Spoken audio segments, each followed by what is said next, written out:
Adriana Mújica Murias, gusto en saludarte, buenos días. Hola Teo, a ti, a todo el auditorio y a todo el equipo de Irradia Noticias.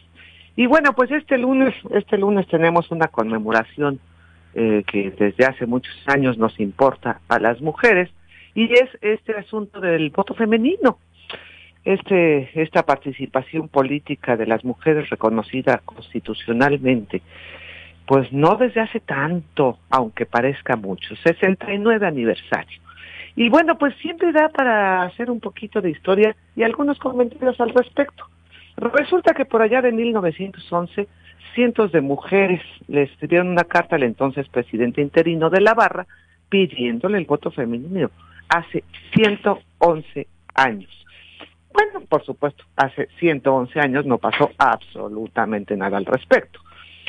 Poquito después se realizó el primer Congreso Feminista en Yucatán, y es interesante porque resulta que, pues, aunque era, se supone, un Congreso feminista y estaba integrado por puras mujeres que ya estaban planteando derechos para las mujeres, pues la cuestión del voto fue una cuestión que dividió ese Congreso. Había mujeres que se oponían, había mujeres que lo impulsaban, y la gran mayoría hay que decirlo, hablaban de hacer un voto, ¿cómo decirlo? Un voto mocho, como dicen a veces acá los migrantes, ¿no? Que ellos siguen teniendo un voto mocho, un voto sin todas las posibilidades. Y bueno, pues no hubo manera de obtener un consenso a favor de pelear el voto de las mujeres. Había, sin embargo, quienes decían que esto era muy importante porque podría inclinar la balanza y obtener leyes más justas en todos los sentidos, no solo en cuanto a los derechos de las mujeres. Pero bueno, pues la cuestión era que buscaban sobre todo un sufragio restringido. Se habló mucho en los debates de ese congreso, se puede leer, que se hablaba mucho de la falta de educación de las mujeres, o de que las clases bajas, económicamente hablando, pues no tenían esta educación, esta formación necesaria para hacer un voto pensado.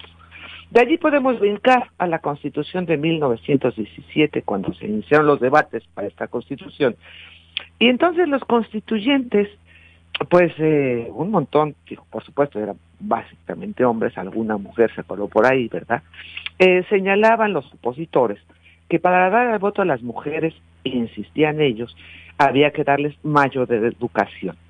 Como frase se destaca por ahí en diversos escritos, que dijeron que de otra manera resguardarían los principios conservadores y eclesiásticos.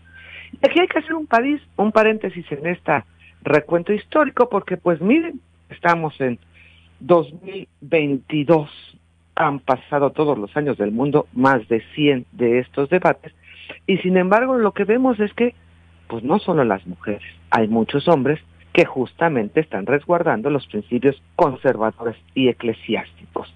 Pero bueno, allá se nos achacaba que solo las mujeres lo haríamos. Decían los constituyentes en sus debates que las mujeres deberíamos de estar restringidas al ámbito privado, a las cuestiones de la moralidad y la familia, y a los hombres les correspondía el ámbito público. En fin, pues este asunto no ha avanzado mucho, sigue habiendo quienes piensan así, ¿no? Y entonces, bueno, pues es hasta el 17 de octubre de 1953, cuando al fin se promulgan las reformas constitucionales para otorgar el voto a las mujeres. Un voto sí restringido a ciertos niveles, pero no como se planteaba por clase social o que solo a profesionistas, etcétera, sino un voto más abierto a las posibilidades. Y hasta 1955 es que por primera vez las mujeres acudieron a las urnas. De ahí para acá, bueno, pues sí, cada vez más mujeres han acudido. El voto de las mujeres ha sido decisivo en muchas elecciones.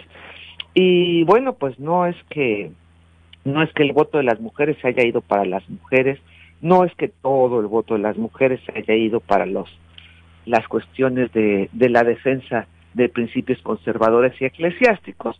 Muchos votos de los hombres también se dan en ese sentido, e incluso de los que ya fueron votados, por mujeres, o mayoritariamente por mujeres, y que son nuestros representantes populares, pues ahí están defendiendo estos intereses, por ejemplo, en el tema del derecho a decidir, que pues nada más no avanza, y sobre todo tiene que ver con eso, con defender estas cuestiones eclesiásticas, religiosas, que les siguen diciendo a ellos cómo votar, incluso dentro de los congresos, en los diferentes estados de la República. Pero bueno, pues son 69 años, no ha sido fácil, hay que decir que no nos otorgaron el voto, nos reconocieron el derecho que fue peleado por muchas y muchas mujeres en el país. Un voto tardío, según los votos conseguidos por las mujeres en otros países del mundo. México se tardó bastante en que se reconociera este derecho. Y bueno, pues una cosa fue empezar a votar y otra cosa ser votadas. Tardamos muchos años en que alguna mujer, o más de una mujer, la primera sí se dio casi inmediatamente, pero pues a niveles básicos. Una presidenta de la República, impensable. Gobernadoras han sido contadas con los dedos de las manos. Y bueno, pues de ahí para abajo nos podemos ir. Todavía hace unos días en Oaxaca, en lugares donde hay usos y costumbres, pues una mujer que pretendía participar dentro de una elección para ser votada a cierto cargo, pues fue encarcelada por unos días por atreverse a hacer algo así.